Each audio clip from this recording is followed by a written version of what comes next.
Yuk jadi bagian dari dakwah kami. Dukung operasional dakwah dan sosial kami, raih pahala amal jariah yang terus mengalir sampai hari kiamat. Ya, baik, Assalamualaikum warahmatullahi wabarakatuh. Alhamdulillah, wassalatu wassalamu ala rasulillah. Segala puji dan puja kehadirat Allah subhanahu wa ta'ala, juga salawat dan taslim kepada Nabi besar Muhammad sallallahu alaihi wa ala alihi wa sahbihi wasallam. Pertama-tama tentu kita banyak bersyukur kepada Allah subhanahu wa ta'ala kerana nikmat Allah terlalu banyak melimpah kepada kita semuanya. Bermula dari pertama kita lahir sampai detik ini kita hadir dalam majlis kita ini. Dari makanan, minuman, pakaian, oksigen, air dan apapun yang membuat roda kehidupan kita bisa berjalan, semua sudah kita nikmati. Dan rezeki tersebut akan terus Allah berikan dengan kemahamurahannya sampai ajal kita datang. Maka kita harusnya betul-betul bersyukur kepada Allah subhanahu wa ta'ala. Dan kata Ibnu Qayyim rahimahullah, salah satu bentuk syukur terhadap nikmat yang Allah berikan adalah digunakan nikmat tersebut di atas ketaatan kepadanya. Selanjutnya kita panjatkan salam hormat kita kepada utusan Allah Nabi besar Muhammad sallallahu alaihi wasallam, sebagaimana Allah telah perintahkan kita untuk mengucapkan salam hormat tersebut. Seperti biasa, bila Allah SWT mudahkan, kita akan melanjutkan bedah buku 40 nasihat memperbaiki rumah tangga ditulis oleh Syekh Dr. Muhammad bin Saleh Al-Munajjid hafidhahullah. Dan sekarang kita akan masuk ke aspek sosial di halaman 51. Tentu setelah sebelumnya kita cukup banyak menyelesaikan poin-poin, diantaranya tentang masalah ilmu agama di rumah. Ada masalah pengajaran, masalah perpustakaan buku, membiasakan diskusi tentang masalah ilmu agama dan seterusnya. Ini sudah panjang lebar kita jelaskan sampai di halaman 50 kurang lebih bahasan yang sudah kita bahas ya. Sekarang kita akan masuk ke bahasan baru di aspek sosial dalam rumah atau ada hubungannya dengan rumah. Mungkin dalam pembukaan dulu saya perlu titik beratkan bahwasanya dalam Islam, Bapak Ibu sekalian, bagi bapak-bapak yang ikut online juga kami sapa tentunya, maka tidak bisa dilepaskan seluruh aspek kehidupan kita ini dengan sosial. Jadi selalu saja ada. Kalau orang misalnya berdagang, berniaga, tetap harus ada aspek sosialnya. Orang juga tetap di rumah ada aspek sosialnya. Nantinya dalam bab agama ini dikenal dengan bab sedekah. Kita berbuat baik dan berbagi dengan orang lain, gitu ya. Berdiskusi dengan orang lain, mendengarkan tentang masalah permasalahan orang lain, lalu kita coba memecahkan permasalahannya semampu kita kalau memang kita ahli di bidangnya. Semua ini berhubungan dengan masalah aspek sosial. Dan di sini penulis lebih menyinggung ke masalah aspek sosial dalam rumah. Dan ini masuk dari 40 nasihat rumah tangga, ini adalah nasihat yang ke-13. Saya akan bacakan dulu kata penulis di halaman 51, nasihat ke-13-nya di aspek sosial di rumah, memberi kesempatan untuk mendiskusikan persoalan-persoalan keluarga. Mungkin dalam pembukaannya kita harus ketahui memang dalam Islam ada namanya musyawarah. Sebagaimana Allah berfirman dalam surah Asy-Syura ayat 38, wasyawirhum fil wa amruhum syura bainahum. Dan urusan mereka ya diputuskan dengan cara bermusyawarah di antara mereka. Kita butuh rincikan terlebih dahulu. Kalau seorang atasan mengajak bermusyawarah siapapun yang ada di bawahannya, seperti seorang presiden atau raja kepada menteri-menterinya misalnya atau staf khususnya, atau misalnya seorang panglima perang kepada prajurit-prajuritnya, atau seorang pemilik perusahaan dengan staf-stafnya, atau seorang suami di rumah dengan istrinya, atau seorang orang tua, seseorang tua dengan anaknya, semua ini hanya berdiskusi, hanya berdiskusi. Dan keputusan terakhir ada di tangan pemimpin. Nah, ini perlu digarisbawahi. Kenapa kami titik beratkan ini? Karena ada sebagian istri tidak faham masalah ini. Mereka berpikir kalau dalam rumah tangga misalnya, atau juga sama, menteri misalnya, atau prajuritnya medan perang bagi panglima perang misalnya, atau staf di perusahaan bagi atasannya, dia berpikir kalau diajak bermusyawarah atau diminta pendapat, maka pendapatnya harus diterima. Padahal sebenarnya bukan seperti itu. Bermusyawarah itu berarti hanya mengumpulkan pendapat-pendapat yang banyak, nanti sang pemimpin akan memilih pendapat yang paling baik. Nah, ini perlu digarisbawahi. Banyak orang yang jadi menteri, dia tidak terima ini. Sehingga pendapatnya kalau dianggap tidak diterima oleh raja atau presiden, maka dia melakukan pemberontakan misalnya. Contoh, ya, atau dia membuat gemuruh konflik dalam pemerintahan tersebut. Ini contoh. Begitu juga dengan prajurit di medan perang. Mungkin dia punya ide untuk mengatur strategi perang, pada saat diajak musyawarah dengan panglimanya, lalu panglimanya nolak misalnya.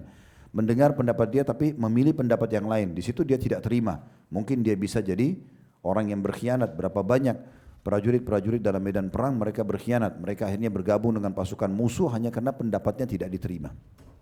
Itu contohnya oleh panglima perang. Begitu juga dengan istri di rumah. Itu begitu juga. Ya kadang-kadang karena dia diajak musyawarah sama suaminya, dia pikir musyawarah itu adalah berarti pendapat dia harus diterima.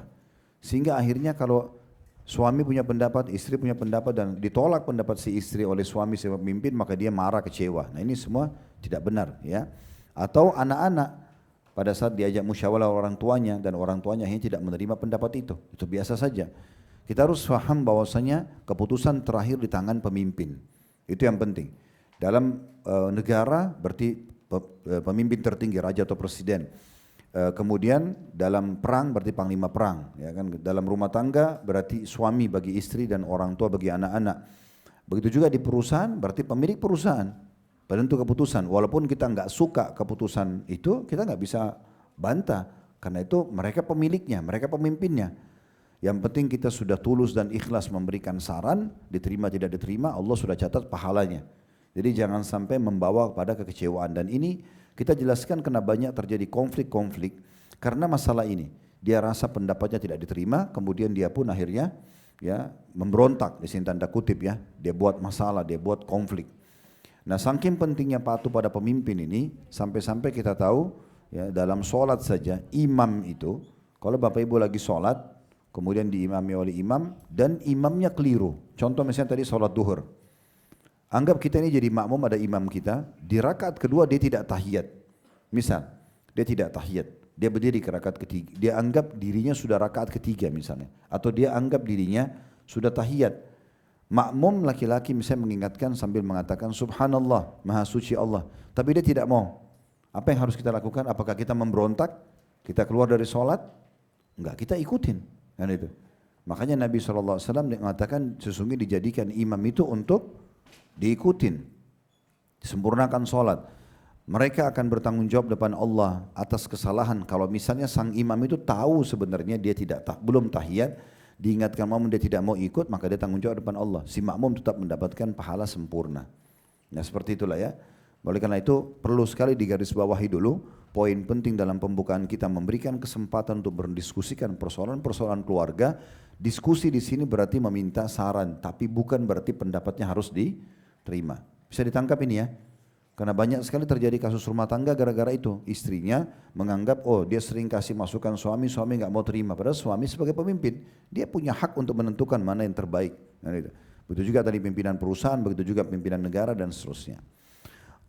Dasar hukumnya surah Asy-Syura 38 tadi wa amruhum syura bainahum, sedangkan urusan mereka maksudnya di kalangan muslimin diputuskan dengan musyawarah di antara mereka, berarti mengumpulkan pendapat-pendapat. Ini tentu kita bisa tarik dalam kehidupan kita sehari-hari Bapak Ibu sekalian.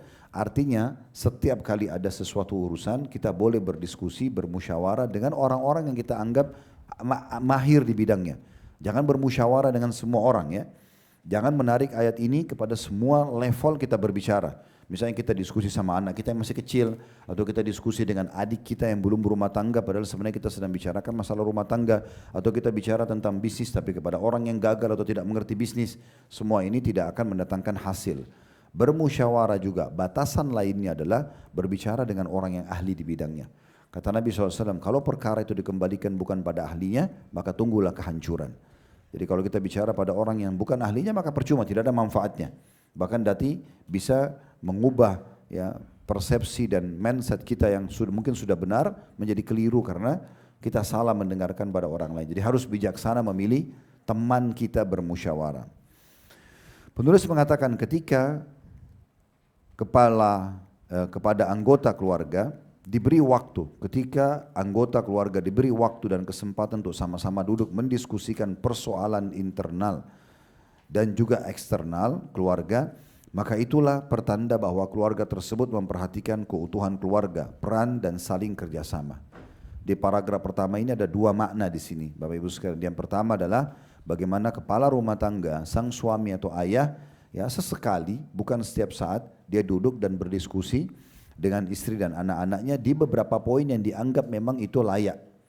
Misal diskusi sama istri tentang masakan apa besok, kemudian mungkin sesekali tempat yang akan dikunjungin gitu ya. Tetapi bukan berarti diajak diskusi dalam segala hal.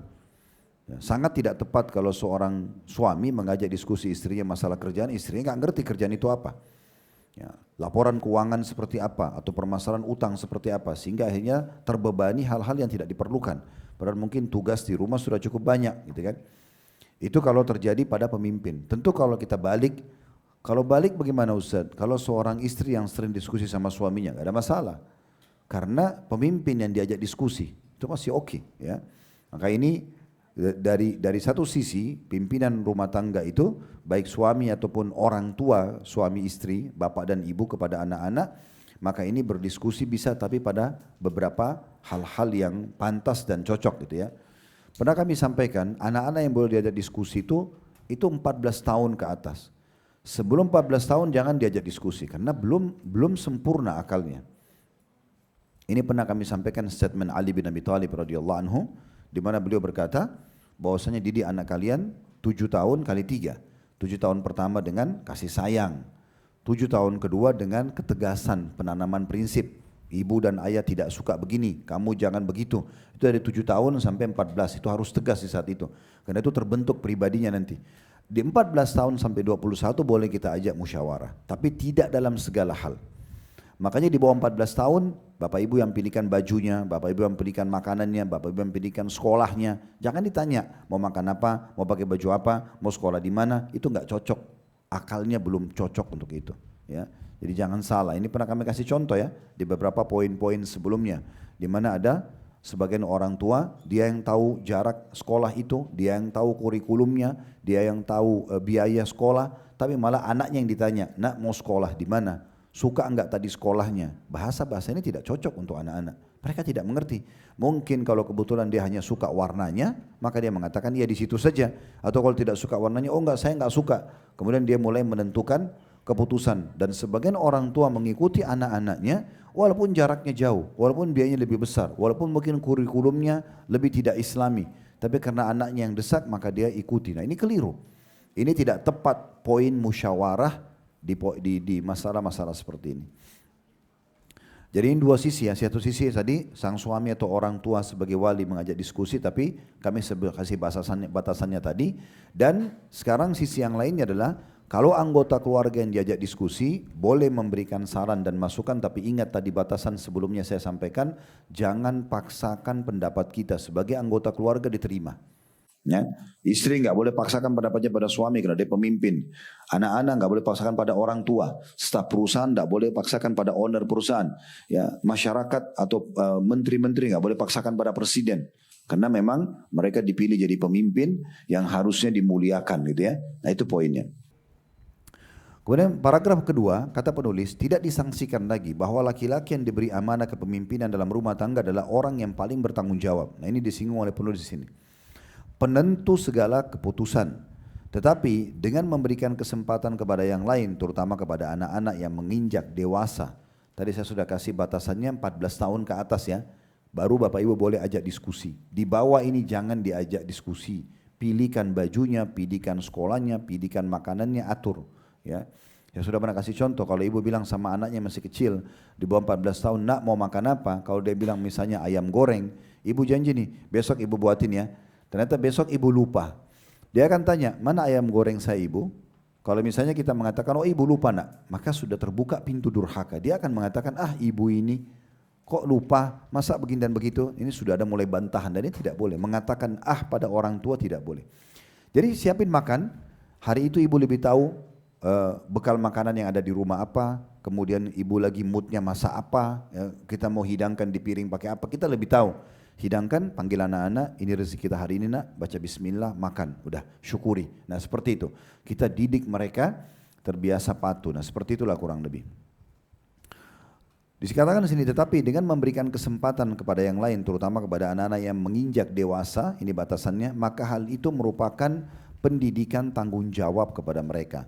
Di samping semuanya akan merasa lepas dan lapang dengan perasaannya, karena pendapat mereka didengar dan juga dihargai. Nah kalau mereka berikan pendapat, kita timang ya, kita pikirkan pendapat tersebut, oke, nggak ada masalah. Nabi SAW manusia mulia, Tapi beliau kalau bermusyawarah dengan para sahabat dan ternyata ada ide sahabat memang brilian, bagus, pas, oke, diambil sama Nabi SAW. Sebagai contoh di perang Badr waktu itu ya, Nabi SAW waktu tiba dengan pasukan beliau 314 di lokasi perang Badr.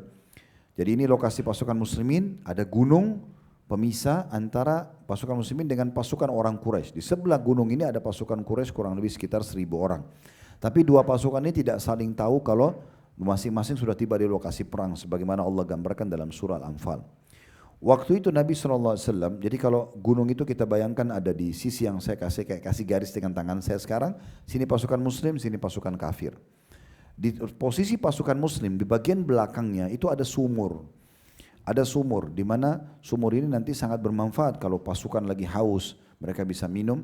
Tapi Nabi SAW meletakkan pasukan beliau di tengah-tengah lokasi. Maka ada beberapa orang dari Ansar mengatakan, ya Rasulullah, kami ingin bertanya, apakah yang anda sedang sarankan pasukan ditaruh tengah-tengah posisi ini, bukan di dekat sumur, di belakang, ini adalah wahyu sehingga kami tidak bisa bermusyawarah dalam masalah itu karena sudah wahyu turun, baku, atau ini adalah strategi perang anda saja, pendapat pribadi. Maka kata Nabi SAW, ini adalah strategi perang. Maka kata mereka, ya Rasulullah, menurut kami lebih baik pasukan diletakkan di belakang dekat dengan sumur sehingga kalau mereka kehausan lebih mudah untuk mendapatkan air dan kita sekaligus juga menahan musuh untuk sampai ke sumur tersebut karena mereka pasti kehausan nantinya. Maka kata Nabi SAW, ide yang baik, lalu Nabi menerima itu.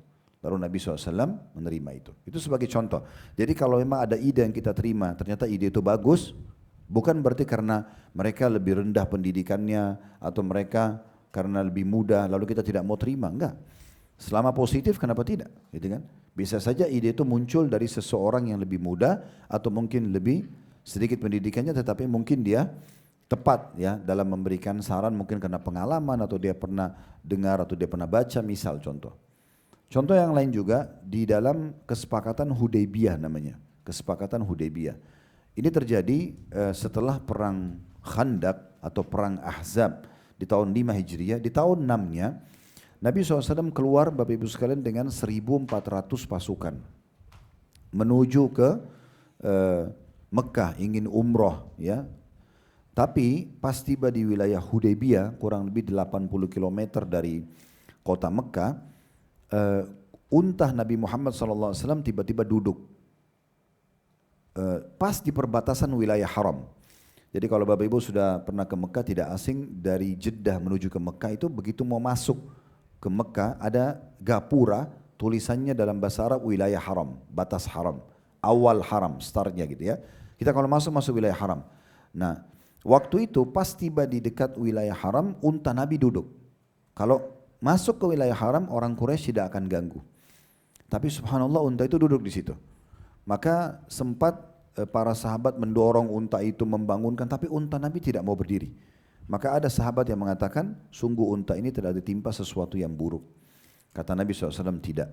Yang membuat unta ini duduk dan tidak bergerak adalah yang telah membuat gajah-gajahnya Abraha tidak menyerang Ka'bah. Maksudnya Allah Subhanahu Wa Taala. Maka Nabi SAW mengatakan biarkanlah dia. Lalu Nabi suruh seluruh sahabat 1.400 berkemah di situ. Begitu ini tentu dengan hikmah Allah SWT, ternyata orang Quraisy sudah mendengar kalau muslimin sudah mendekat dengan Mekah dan mereka keluar dengan 3.000 pasukan menahan di jalan Madinah. Waktu mereka dengar kaum muslimin sudah dekat dengan perbatasan haram, mereka segera kembali, tapi mereka heran kenapa tidak masuk ke dalam wilayah haram, gitu kan? Hanya mereka berkemah juga, terjadilah negosiasi yang dikenal dengan kesepakatan Hudaybiyah. Nah tapi pada saat itu, waktu sudah terjadi kesepakatan, di antara butir-butir kesepakatannya, umat Islam gak boleh umroh di saat itu. Mereka umroh nanti tahun depan, jadi sekarang harus pulang ke Madinah.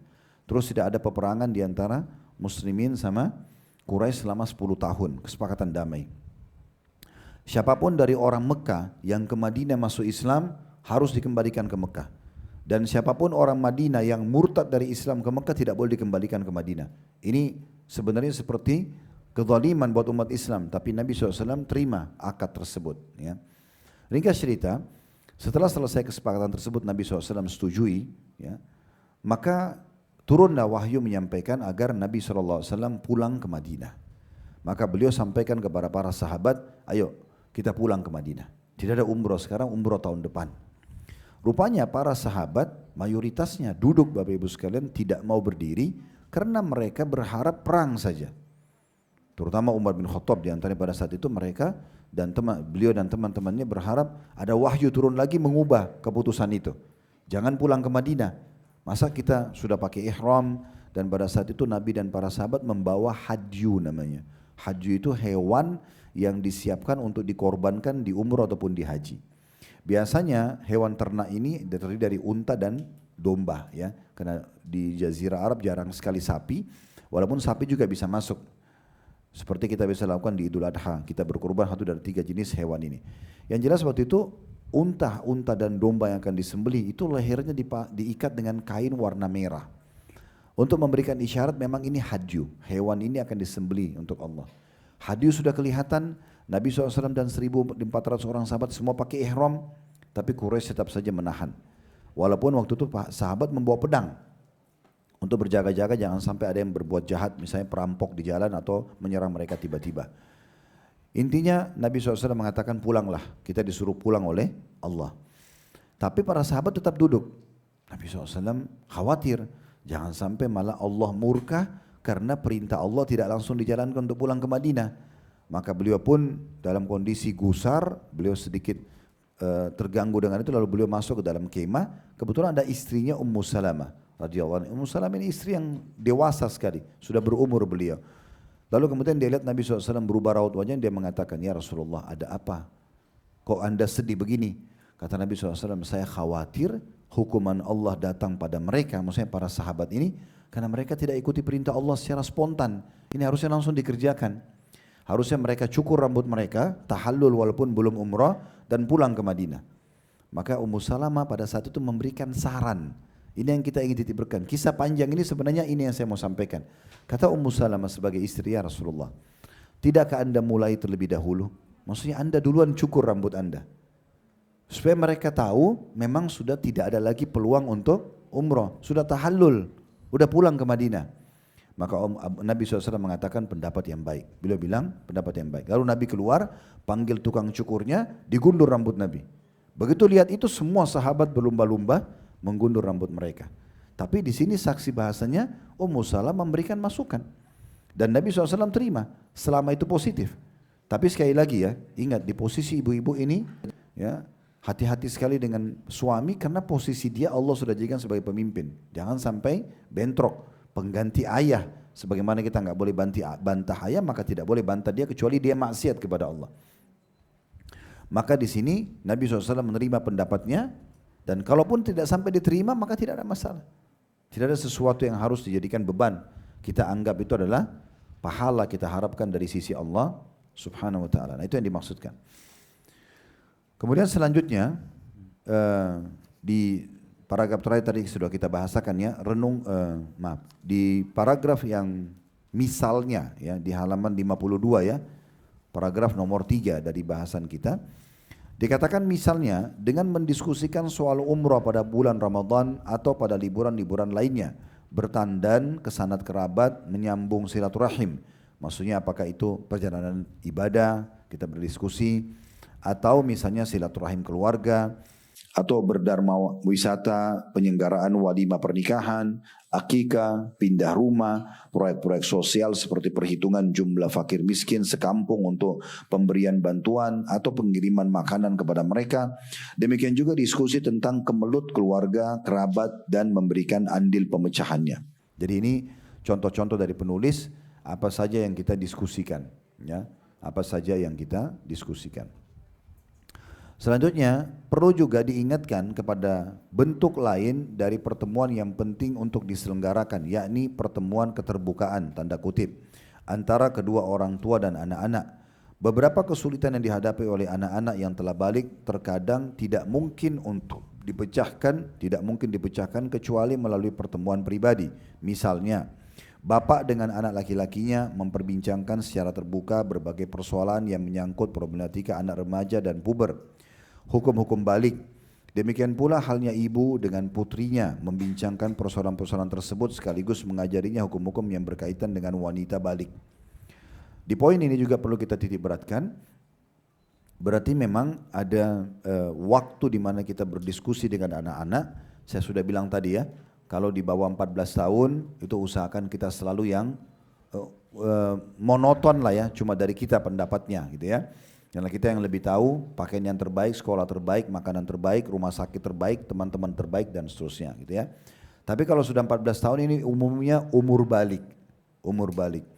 Nah di umur ini kita ajak diskusi mereka. Dan mulailah kita masuk ke alam kehidupan mereka. Di umur ini kita harus bisa menjadi selain orang tua juga sebagai sahabat.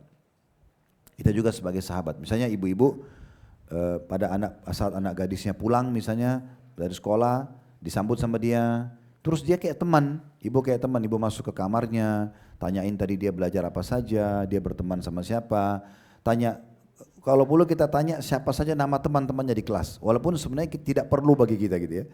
Nanti disebutin sama dia, fulan, fulan, fulan, saya kadang-kadang dulu sama anak-anak tanya begitu, siapa nama temannya, disebutin nama teman-temannya, mungkin saya tidak perlu hafal semua, tapi dia merasa ada kehadiran kita di situ. Dia merasa oh orang tua saya peduli ya nanya tentang teman-temannya. Dan kadang-kadang saya lanjutin lagi. Siapa di antara teman-teman itu yang berprestasi? Yang paling baik siapa nak? Oh si fulan. Kenapa? Oh karena dia kalau guru tanya dia jawab. Kalau dikasih tugas dia kerjakan. Dia nggak pernah ganggu teman-temannya. Orangnya baik, dermawan, suka berbagi. Nah terus saya closing tuh. Saya mengatakan kalau begitu nak ikutin ya jadi seperti itu. Nah, temanin dia. Terus sekarang saya tanya lagi, mana siapa teman-temannya di situ yang tidak berprestasi, yang nakal, yang suka ganggu orang? Oh ada si fulan, mereka dia sebutkan. Kenapa? Ya dia suka ganggu orang, dia tidur, selalu telat datang dan segala macam. Oke, jangan dicontohin ya nak. Nah contoh, itu satu masalah. Masalah yang lain misalnya, jangan mudah emosional di saat anak-anak menceritakan permasalahan mereka. Contoh misalnya anak perempuan kita tiba-tiba membahasakan, tadi ada teman laki-laki yang mengganggu saya begini dan begitu. Tidak perlu kita emosi. Dia sedang menceritakan permasalahannya. Atau ada teman tadi yang nonton di sekolah begini dan begitu. Padahal kita tahu tontonan itu tidak baik misalnya. Tidak perlu kita langsung bawa ke ranah emosional. Seakan-akan anak kita ini sudah melakukan perbuatan kriminal. Terbalik, di saat itu justru karena dia mau cerita, kita harus hadir. Ya, kebanyakan orang tua dia tidak hadir ke alam anak-anaknya sehingga anak-anaknya ketakutan kalau mau cerita. Dan yang mendatangkan efek tidak baiknya adalah anak-anak akan mencari tempat dia bercerita. Ketemulah dia sama teman-temannya yang sebaya dengan dia, yang sama-sama seumur, baru balik juga, belum terlalu mengerti, lalu diskusilah mereka, keluarlah hasil-hasil yang kita tahu pasti tidak akan efektif. Ya, makanya hadirnya kita sebagai orang tua, ya, sekaligus sebagai teman di umur ini penting sekali. Ya, rangkul mereka, ajak mereka. Kadang-kadang ada sebagian ibu-ibu atau ayah itu kita lihat kalau jalan sama anak-anaknya seperti teman. Bukan juga bercanda berlebihan gitu kan. Tapi kita temukan ada seorang ibu yang anak gadisnya kalau jalan bersama dia, anak gadisnya itu mirip kayak menciplak ibunya. Ibu duduk seperti apa dia ikutin. Ibunya ngomong seperti, bahkan kadang-kadang kita seperti ini kayak adik kakak. Karena memang si anak itu betul-betul menciplak ibunya. Ini berarti kesuksesan dari ibu tersebut. Sayangnya poin-poin seperti ini biasanya terjadi dan berhasil dari orang-orang yang buruk akhlaknya. Dia ahli maksiat, dia ingin anaknya juga lahir seperti itu. Maka dia berhasil mencetak anaknya untuk jadi seperti itu. Nah kenapa tidak jadi pada wanita-wanita salihah ini? Bagaimana dia menjadikan dan berhasil mencetak anaknya menjadi seperti dia minimal ya. Dia berpakaian seperti ibunya, rapi dan tertutup misalnya. Dia berbicara seperti ibunya, dia menyambut tamu juga begitu dan seterusnya itu ya. Nah begitu juga dengan seorang ayah, bagaimana dia terbiasa melibatkan anak-anaknya untuk sholat di masjid berjamaah, bertegur sapa dengan mengenal imam, mengenal muadzin gitu ya. Nah, saya kadang-kadang bahkan memberikan kesempatan walaupun anak saya belum balik laki-laki, tapi saya sudah kasih kesempatan dia belajar azan, dia masuk ke masjid, dia mau azan silakan. Kita besarkan jiwanya, kita dukung gitu ya. Hanya dia mau azan. Kalau kegiatan sosial saya ajak dia untuk bisa atau anak-anak untuk sama-sama berbagi, maka mereka ini jadi itu menjadikan itu sebagai sebuah pola. Nah ini juga termasuk poin dalam bahasan di paragraf ini. Kemudian penulis mengatakan bapak dan ibu hendaknya berusaha semampu mungkin membantu memecahkan problem anak-anaknya, terutama pada masa mereka remaja.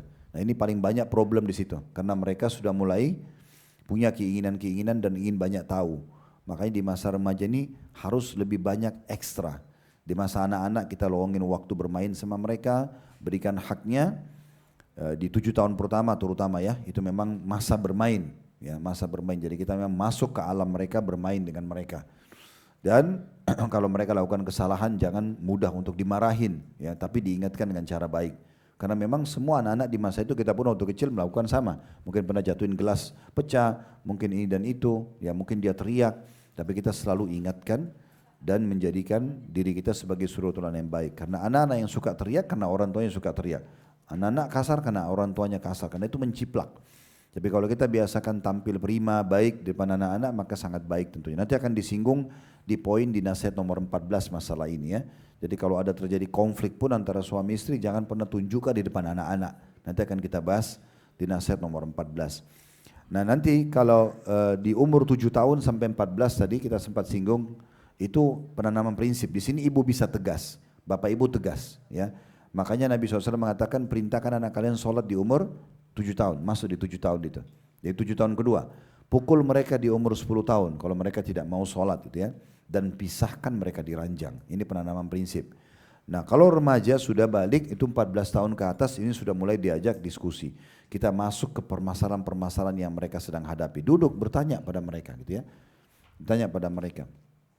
Jadi memang ada, jangan Bapak Ibu sekalian mengandalkan instansi atau lembaga pendidikan. Jangan karena misalnya itu Islamic boarding school kan misalnya, oh sudah berarti saya sudah percayakan pasti anak saya jadi baik. Enggak begitu. Karena kurikulum sekolah, pendidik-pendidik mungkin sudah diberikan SOP untuk menjalankan tugas dengan baik, tapi anak-anak yang masuk itu belum tentu sama. Ya kan? Dari keluarga yang berbeda-beda. Banyak sekolah baik, kurikulumnya baik, tapi justru rusak karena anak-anak yang masuk. Anak-anak yang masuk situ karena dari berbagai pola pendidikan yang dididik oleh orang tuanya gitu kan. Mungkin anak kita tidak pernah nonton, misal contoh, tapi setelah teman sama temannya di sekolah yang sama jadi nonton misalnya. Saya kadang-kadang anak-anak pulang sekolah datang ke rumah bawa tutur kata yang baru, tidak pernah kami ajarkan. Padahal sudah masuk di sekolah Islamic boarding school gitu kan. Nah, ini jadi masalah gitu. Di rumah tidak pernah kita gunakan itu. Di rumah tidak pernah kita kenalkan kepada mereka tokoh-tokoh yang biasa dikenal di media gitu kan. Tapi pulang mereka bawa itu ternyata dari teman-temannya. Jadi di sekolah itu begitu, makanya tidak bisa kita lepas. Kita udahlah sudah masuk di sekolah yang bagus, saya bayar mahal cukup. Tidak seperti itu. Tetap harus kita hadir dalam kehidupan mereka. Tanyakan baik-baik gitu ya. Tanyakan pada mereka. Saya pernah duduk dengan anak saya, alhamdulillah sudah balik, kemudian saya sambil cuman sekedar nanya saja. Saya panggil sama-sama duduk berdua, kemudian saya ngobrol. Sambil saya tanya gimana sekolahnya, siapa saja nama teman-temannya, saya ulangi lagi. Siapa yang berprestasi, nilainya kira-kira yang bagus, saya dukung. Ada nilainya yang kurang, saya katakan harus diperbaikin. Nah, apa masalahnya, diskusikan dan segala macam gitu ya. Terus saya bilang, karena saya tahu ini perempuan dipisah, laki-laki dipisah sekolahnya. Dan betul-betul sekolahnya sudah islami banget gitu ya. Tapi saya nyeletuk, saya mengatakan, apa di antara teman-teman, nama anak saya tidak usah saya sebutkan, apa di antara teman-teman itu ada yang pacar-pacaran gitu. Saya langsung ngomong gitu. Terus dia diam sejenak, dia bilang ada. Padahal sekolah ini perempuan sendiri, laki-laki sendiri. Terus saya penasaran, memang seperti apa polanya nak? Karena dia sudah di atas, sudah 17 tahunan. Jadi dia bilang sama saya, mereka janjian di luar. Mereka kadang-kadang ketemu di kantin luar. Mereka kadang-kadang begini dan begitu. Orang tuanya tahu? Enggak tahu. Nah ini berarti kan ada problematika yang berbahaya yang kita tidak tahu. Kecuali kita diskusi dengan dia. Saya yakin orang tua yang kasar sama anak-anaknya atau momok yang menakutkan bagi anak-anaknya, tidak akan mungkin mereka mau cerita seperti ini ya. Tapi dengan cerita seperti ini akhirnya kita bisa mengkanter itu. Saya langsung ke sekolahnya, saya bicarakan sama kepala sekolahnya ada kejadian seperti ini dan itu misalnya, dan ditelusuri, dan betul memang ditemukan ada itu ya. Terus saya juga memberikan satu benteng yang baik buat anak ini, doakan kebaikan, kemudian kita nasihati. Tidak boleh ikut-ikutan ya nak. Allah berfirman dalam Al-Quran, at-tayyibuna lit-tayyibat, laki-laki baik buat perempuan yang baik. Dan sebaliknya, al-khabithuna lil-khabithat, laki-laki buruk untuk perempuan buruk. Kapan membuka satu hal yang buruk, maka akan datang pasangan yang buruk. Membuka yang baik, maka akan datang pasangan yang baik. Nah ini sudah sunnatullah, maka tidak perlu masuk ke ranah-ranah seperti itu. Ya. Ini contohnya. Kemudian selanjutnya dikatakan oleh penulis di 2 paragraf terakhir ya. Hal itu misalnya dikasih contoh sama dia tentang problematika orang-orang anak-anak remaja. Bisa dilakukan dengan menggunakan bahasa-bahasa yang menarik seperti tanda kutip ketika saya masih seumur kamu, titik-titik, sehingga mudah diterima. Tapi ingat yang ditransfer sini informasi positif ya. Saya sering bilang jangan wariskan keburukan pada anak-anak ya. Dulu kita naudzubillah pernah melakukan banyak pelanggaran lalu kita ceritakan pengalaman itu ke anak-anak seakan-akan itu prestasi, dianggap itu sebuah prestasi. Ini keliru. Jangan sampai ini terjadi gitu kan. Kalau kita misalnya baru bisa membaca Quran di umur 30 tahun, anak-anak kita harus kita balas kekurangan kita itu dengan mereka harus sudah hafal Quran di umur 10 tahun misalnya. Kejar kekurangan kita di situ. Maka ini poin yang harus kita lakukan gitu ya. Jadi di sini ketika saya masih berumur seperti kamu nak, itu maksudnya hal-hal yang positif ya. Jangan masuk ke ranah-ranah yang tidak boleh. Kalau dia misalnya sampai melemparkan pertanyaan yang sedikit menyudutkan kita, misal ibu juga pernah pacaran enggak? Ayah juga pernah begitu enggak? Maka kita tidak perlu jawab. Kita bisa alihkan ke yang lain gitu ya. Dengan cara hikmah kita mengalihkan. Jadi kita lebih kepada arah-arah positif saja kepada dia. Yang terakhir dikatakan oleh penulis di poin atau nasihat nomor 13, tidak adanya pertemuan semacam ini terkadang menjadikan sebagian anak-anak menjalin persahabatan dengan teman-teman yang tidak baik, yang pada akhirnya menimbulkan petaka besar. Jadi jangan nanti tiba-tiba kita biarkan bergaul bebas, akhirnya terjadi hal-hal yang tidak diinginkan dan membuat petaka besar buat orang tuanya, merusak nama baiknya ya, dan segala macam hal kadang-kadang terjadi di masyarakat kita gitu.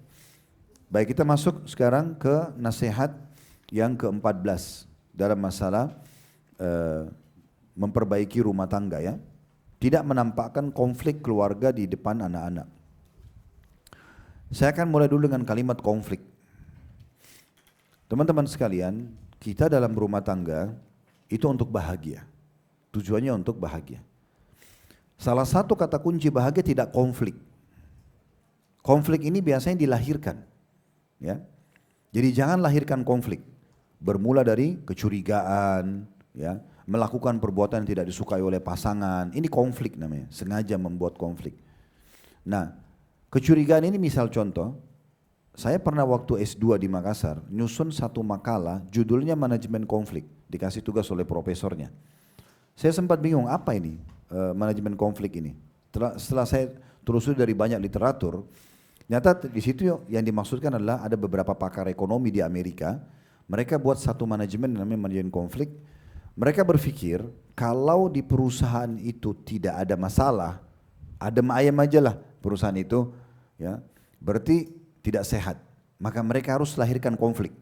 Owner perusahaan kadang-kadang sengaja meletakkan handphonenya, meletakkan dompetnya, menguji stafnya ini jujur atau tidak. Nah ini namanya manajemen konflik. Mereka lahirkan konflik, kadang-kadang disuruh staf ini mematai staf yang lain. Nah seperti itulah. Nah ini namanya konflik ya. Tapi ini di Amerika sendiri yang saya temukan waktu saya susun makalah itu dibantah oleh banyak pakar ekonomi. Sayangnya banyak orang menarik manajemen konflik ini di rumah tangganya. Ya. Oh ini kalau suaminya adem ayem aja nggak ada apa-apa, kayaknya ada yang dirahasiakan nih. Kayaknya ada begini dan begini nih. Padahal sebenarnya mungkin tidak ada apa-apa. Tapi dia lahirkan konflik itu karena kecurigaan, ini nggak bisa. Ya. Ada Allah yang selalu mengawasi, bukan tugas kita. Tugas kita menikah adalah menjadi pendamping, bukan pengawas. Beda. Saya yakin kalau dari awal Bapak Ibu menikah dan kita tahu tugas pasangan kita pengawas, kita tidak akan mau menikah. Diawasin berarti semuanya akan dilihat dong, akan ditahu. Enggak, bukan seperti itu. Kita menjadi pendamping. Kalau benar kita dukung, kalau salah kita ingatkan. Tentu kalau sudah tidak bisa lagi mentok dinasihatin, ya sudah tidak bersama-sama kan gitu. Tetapi di sini perlu digarisbawahi. Jadi jangan pernah lahirkan konflik itu dimulai dari kecurigaan, ini nggak boleh. Tugas kita adalah bersangka baik. Masalah masa lalu pasangan tidak ada hak, tidak ada urusan kita. Sekarang dia jadi pasangan saya jalan bersama-sama gitu kan. Mau baik ya sudah alhamdulillah, tidak mau baik ya sudah selesai gitu. Nah itu poinnya. Jadi tolong jangan pakai manajemen konflik baik antara kita dengan pasangan atau antara kita sama anak-anak.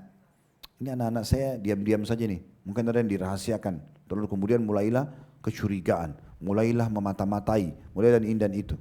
Ada Allah yang mengawasinya, Allah itu raqib, ya, mengawasi, ya. Allah itu alim, maha mengetahui. Ya. Dan Allah juga sudah tugaskan malaikat yang selalu mencatat amal baik dan amal buruk. Maka kita tidak butuh untuk mengawasi. Ya. Bayangkan kalau tugas saya misalnya sebagai suami selalu mengawasin 24 jam istri saya buat apa saja, maka habis waktu saya untuk itu. Saya nggak ada waktu untuk ta'lim, nggak ada waktu untuk kerja, nggak ada waktu untuk zikir sendiri, untuk ya olahraga dan segala macam. Begitu juga seorang istri. Kalau ibu-ibu di sini cuma mau 24 jam ngawasin suaminya, bisa stres itu. Karena dia tidak tahu suaminya buat apa di luar. Serahkan kepada Allah Subhanahu wa taala. Allah mengatakan fa idza azamta fatawakkal 'ala Allah. Kalau sudah berazam, maksudnya salah satu azam ini bertekad sudah berumah tangga nih.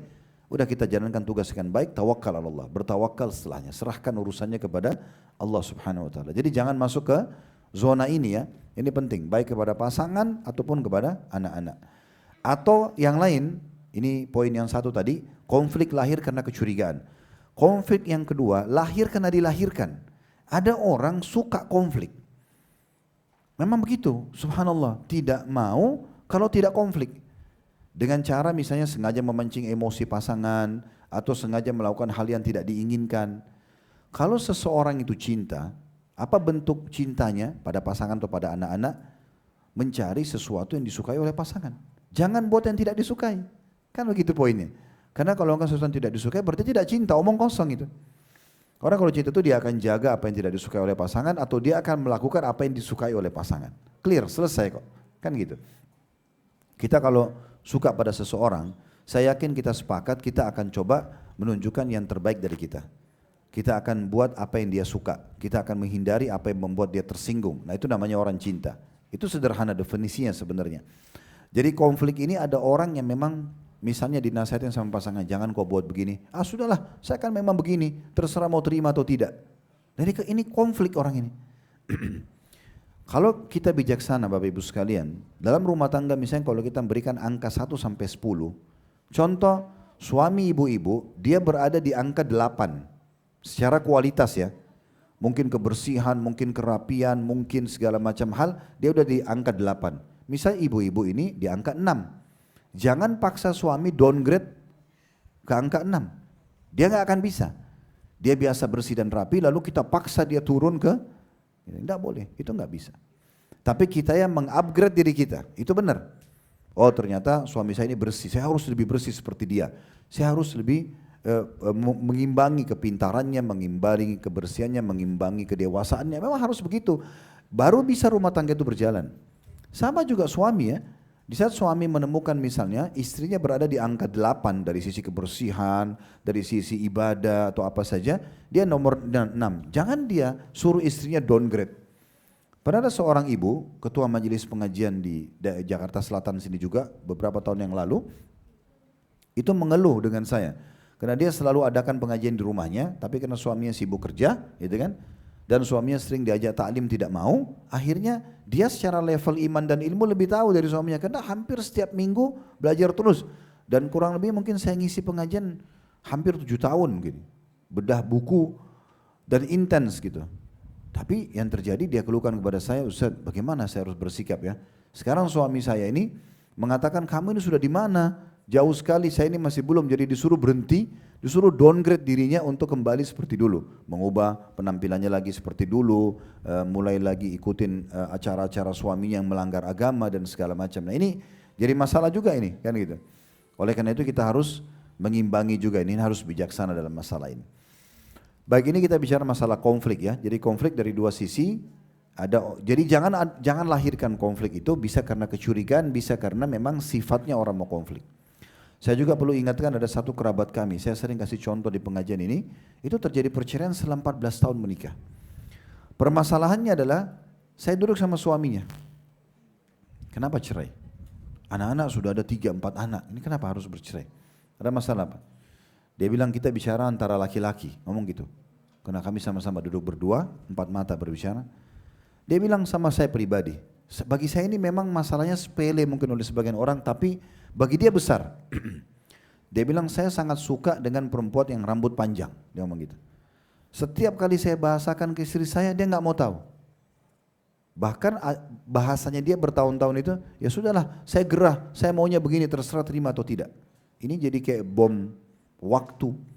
Meledaklah akhirnya bercerai. Salah satu faktor utamanya hanya karena istrinya nggak mau rambutnya dipanjangkan. Ada masalah apa ini kalau dipanjangkan? Bukan pelanggaran agama.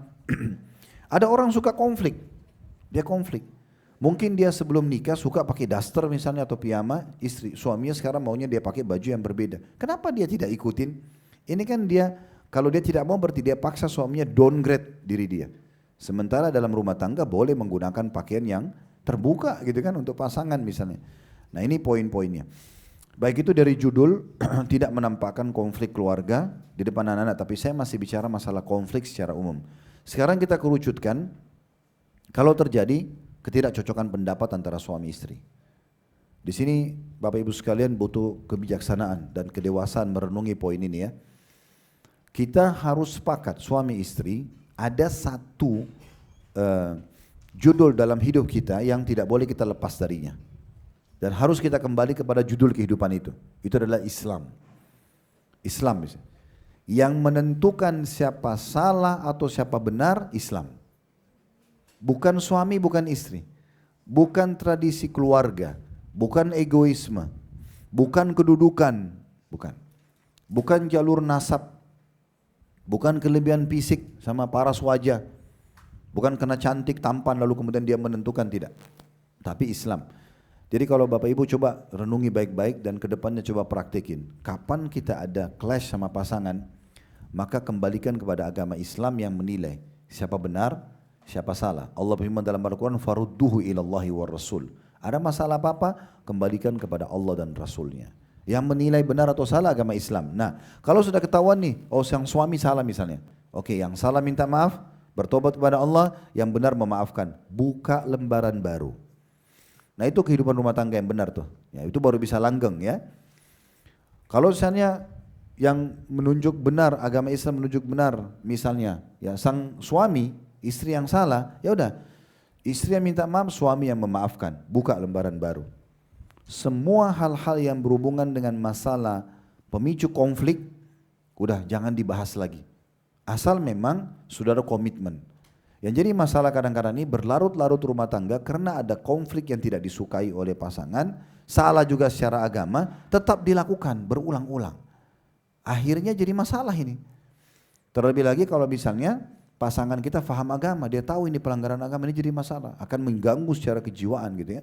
Jadi nggak boleh dipaksakan.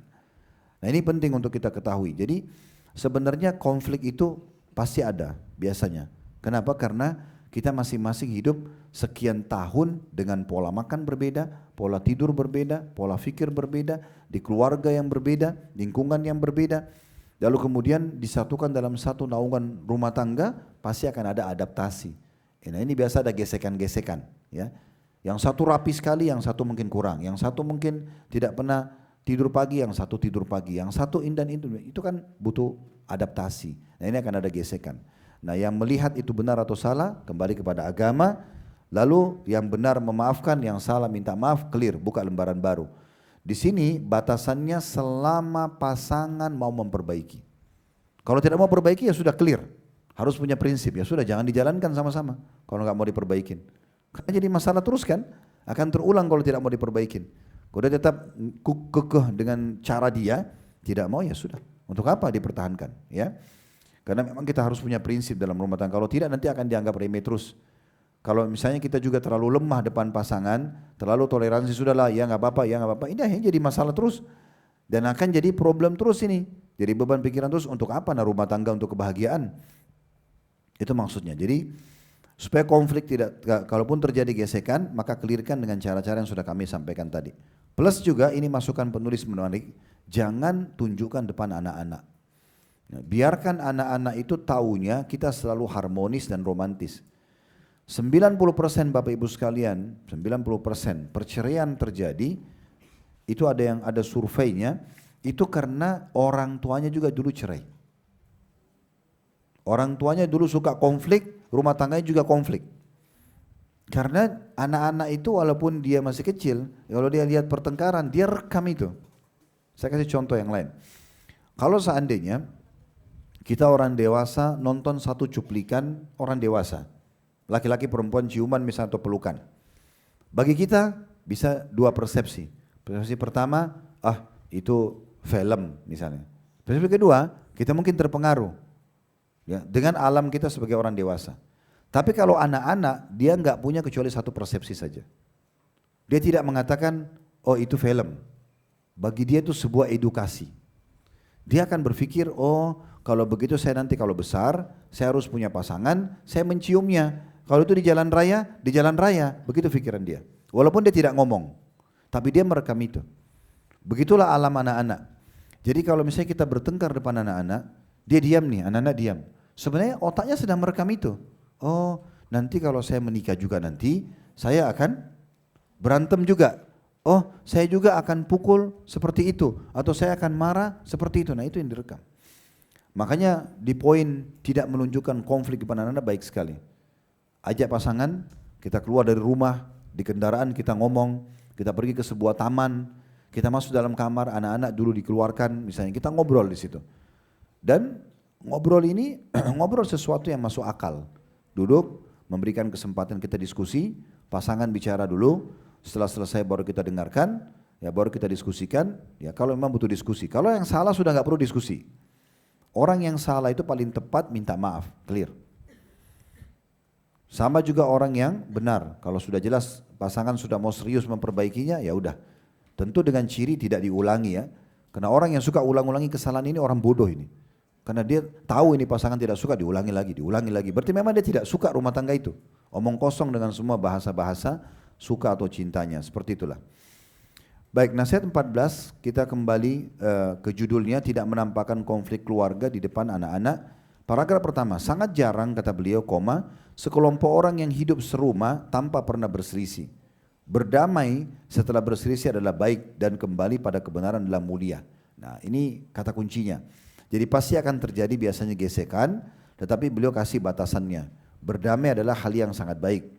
Ya, tetapi di sini kembali kepada kebenaran. Yang benar memaafkan, yang salah minta maaf. Tapi ingat, yang minta maaf ini jangan suka ulang-ulangi. Mengulang-ulang ini membuat orang memang tidak suka, orang jengkel ya. Dan akhirnya jadi yang tadinya angka 100% keharmonisan rumah tangga bisa berkurang 90, kurang 80, lama-lama nanti di sisa 10%. Dan ini jadi masalah. Akhirnya pasangan dingin, pasangan tidak respon lagi. Nanti kita heran kenapa kamu berubah, kenapa begini, padahal dari sikap kita sendiri ya.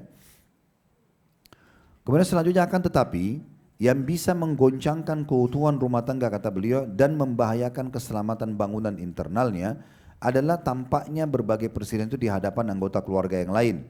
Sehingga mereka terpecah menjadi dua bala tentara atau lebih. Kesatuan menjadi bercerai-berai. Belum lagi pengaruhnya terhadap kondisi kejiwaan anak-anak, terutama terhadap mereka yang masih kecil. Ya kadang-kadang anak-anak itu suka emosi, dia ada yang bicara sama boneka, marah sama bonekanya, gitu kan. Kadang-kadang sama adiknya emosional sekali, itu karena dia marah, pelampiasan dia tentang melihat konflik orang tuanya. Di sini juga perlu kita lebarkan sedikit bahasan kita. Selain jangan menunjukkan konflik di depan anak-anak, jangan tunjukkan konflik ke keluarga secara umum. Ini juga poin ya. Artinya jangan setiap kali kita ada masalah, keluarga selalu kita libatkan. Sedikit-sedikit orang tua libat, kakak libat, adik libat, ya, sepupu terlibat, siapa terlibat. Ini nggak baik gitu ya. Karena bisa saja mungkin kita ribut pagi ini, mungkin sore kita baikan. Tapi kan kita sulit untuk memperbaiki, hubungi semua orang, saya sudah baikan loh. Bagi orang yang tadi lihat kita bertengkar, bagi dia kita sedang ribut. Jadi kalau tiba-tiba sorenya kita sudah gandengan tangan, mereka jadi bertanya-tanya.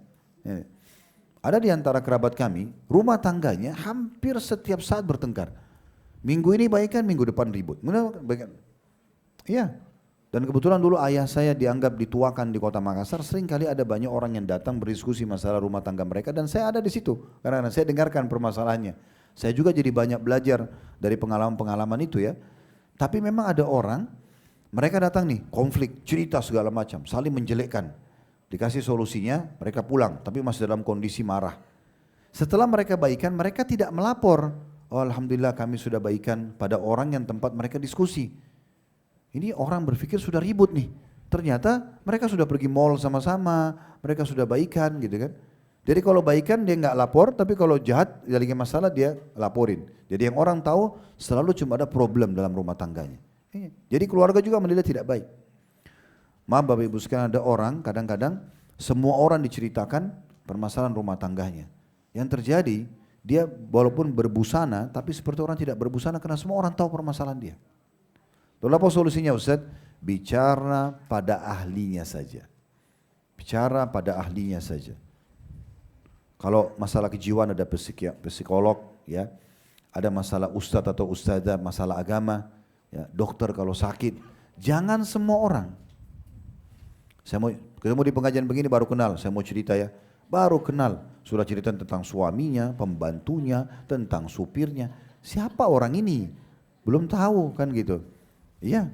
Dan pastikan Bapak Ibu sekalian kalau Anda temu seseorang baru kenal sudah cerita sembarangan, ini satu waktu Anda juga bisa diceritakan. Kecuali memang sudah jadi sahabat, lain. Sudah ada persahabatan dan kita sudah merasa tenang. Orang yang kita anggap bisa dipercaya imannya, bisa dijaga amanah mungkin. Ya. Atau dia dewasa memang, dia bisa memberikan kepada kita solusinya. Itu lain. Tapi kalau semua orang kita ceritakan jangan. Saya mau cerita ya, tapi jangan cerita sama orang lain. Semua orang diceritakan begitu. Maka semua orang jadi tahu juga. Ini jadi masalah. Ya. Saya tahu juga ada satu kasus, satu orang di salah satu kota di Indonesia ini. Setiap kali perempuan ini punya masalah sama suaminya selalu dicerita sama orang tuanya. Orang tua ini kan pasti orang yang mencintai kita. Dan saya sarankan agar jangan cerita sama orang tua. Karena orang tua ini mencintai kita. Pasti dia condong pada anaknya. Otomatis dukungannya tidak fair. Kecuali jarang orang tua yang memang bijaksana. Apalagi kalau ibu-ibu kadang-kadang pasti lebih cenderung kepada anaknya gitu ya. Maka lebih baik jangan cerita. Karena kalau orang yang kita cintai, orang tua kita misalnya, maka kita membebankan buat mereka. Kalau kita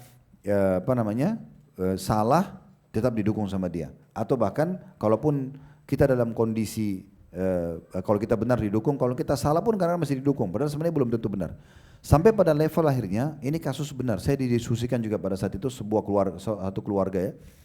Akhirnya ayahnya karena sering kali pulang anaknya ini terima berita tentang buruknya suaminya atau anak mantu dia. Maka dia tiba-tiba tahan anaknya, udah sekarang kamu gak boleh pulang lagi, kamu harus cerai.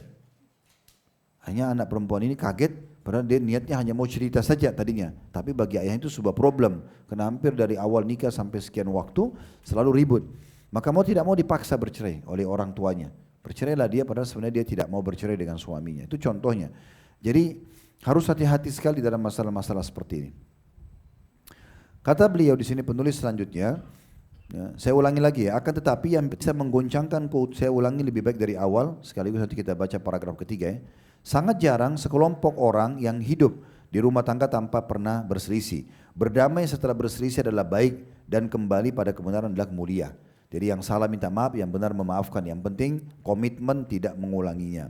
Akan tetapi yang bisa menggoncangkan keutuhan rumah tangga dan membahayakan keselamatan bangunan internal adalah tampaknya berbagai persisian itu di hadapan anggota keluarga yang lain.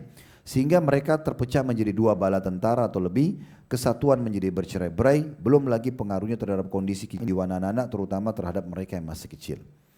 Renungkanlah, ini paragraf yang baru kita baca sekarang yang ketiga, apa yang terjadi jika sang bapak berkata kepada anaknya, tanda kutip, jangan bicara dengan ibumu. Ini kadang-kadang terjadi begitu kan, karena dia marah sama suaminya atau dia marah sama istrinya, jangan bicara sama ibumu. Si ibu bilang jangan bicara sama ayahmu.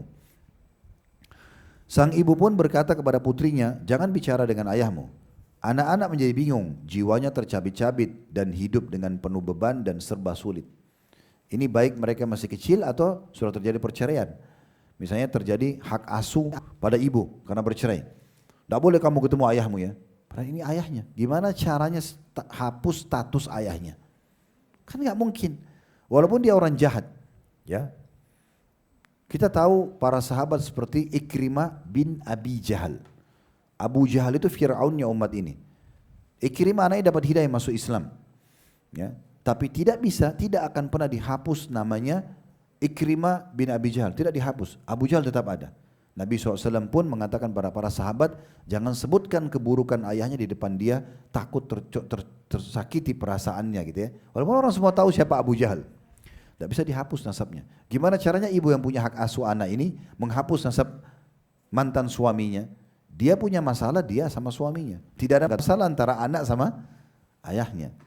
Kecuali satu keadaan kata para ulama, kalau memang sang ayah itu bisa merusak moralitasnya si anak. Kayak misalnya bisa diajak murtad, diajak maksiat gitu kan. Oke, tetap kita jelaskan ke anak-anak, kamu punya ayah namanya fulan-fulan, tapi kehidupannya begini nak, kita jelasin gitu ya. Maka mungkin nanti ketemu pada saat dia sudah sangat matang, tidak mudah terpengaruh gitu ya. Itu contohnya. Tapi selain daripada ini tidak boleh. Problematika antara kita adalah antara kita saja. Tidak perlu dibawa-bawa anak-anak gitu ya. Sama juga dengan hak asuh pada suami. Gak boleh dia larang anaknya ketemu sama ibunya. Tidak boleh, tidak mungkin dihapus nasab ibunya, gitu kan? Biarkan ketemu di waktu-waktu yang sudah disepakati misalnya, gitu kan?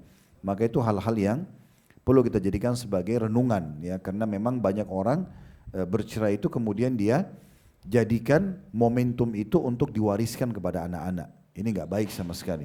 Biarkan anak-anak tetap menghormati kedua orang tuanya walaupun berpisah, gitu ya. Paragraf terakhir di sini, karena itu hendaknya kita menjaga agar tidak menjadikan perselisihan, dan kalau toh terpaksa hendaknya hal itu kita sembunyikan. Kita memohon kepada Allah, semoga Allah mempertautkan segenap hati. Ya. Ini ada satu kisah dinukil oleh Syekh Al-Hammam, salah satu orang penulis buku.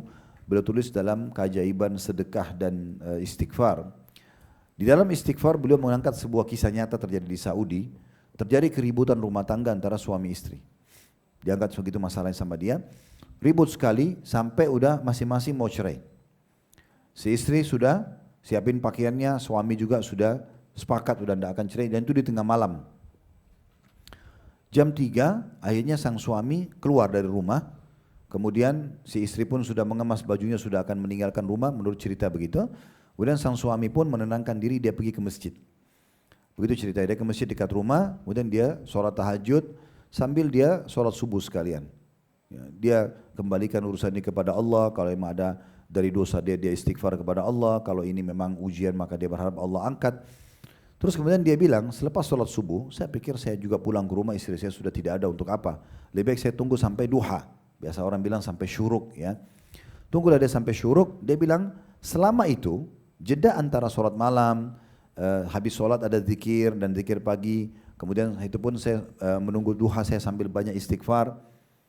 Saya merasa hati saya tenang sekali, dia bilang. Karena memang larinya kepada Allah itu yang paling tepat gitu ya. Saya pernah bahasakan, kalau nikmat sedang ada, yang ciptakan kita Allah, yang ciptakan nikmat itu Allah, yang bisa mempertahankan hanya Allah. Kalau kita punya masalah, problem, yang ciptakan kita Allah, yang ciptakan problem itu Allah, yang bisa berikan jalan keluar hanya Allah. Jadi yang paling benar kembali kepada Allah Subhanahu Wa Taala. Maka kata dia, saya pun pulang habis duha. Tiba-tiba saya temukan masuk rumah dalam kondisi rapi, bersih, sarapan sudah ada, dan tiba-tiba istri saya keluar dalam kondisi tersenyum. Kemudian dia mengatakan, mohon maafkan saya, ternyata saya keliru semalam. Lalu suaminya bilang, bagaimana bisa kamu berubah? Semalam itu sudah jelas kita akan bercerai gitu. Dia bilang, saya juga tidak tahu kenapa tiba-tiba hati saya merasa bersalah dan saya mau minta maaf. Semenjak kamu keluar dari rumah sampai tadi, terutama waktu menjelang waktu duha. Kata suaminya, saya sangat yakin ini hasil dari istighfar saya. Karena memang mungkin ada dosa-dosa yang jadi penyebab masalah itu. Itu diantara yang dinukil kisah oleh para ulama berhubungan dengan masalah ini. Baik, insya Allah kedepannya kita akan lanjutkan nanti di nasihat nomor 15 ya. Baik, semoga kita belajar bermanfaat buat kita semua. Kalau ada benar dari Allah silakan diambil dan diamalkan. Kalau ada salah dari saya mohon dimaafkan. Subhanakallah wa bihamdika asyhadu an la ilaha illa anta astaghfiruka wa atubu ilaik. Wassalamualaikum warahmatullahi wabarakatuh.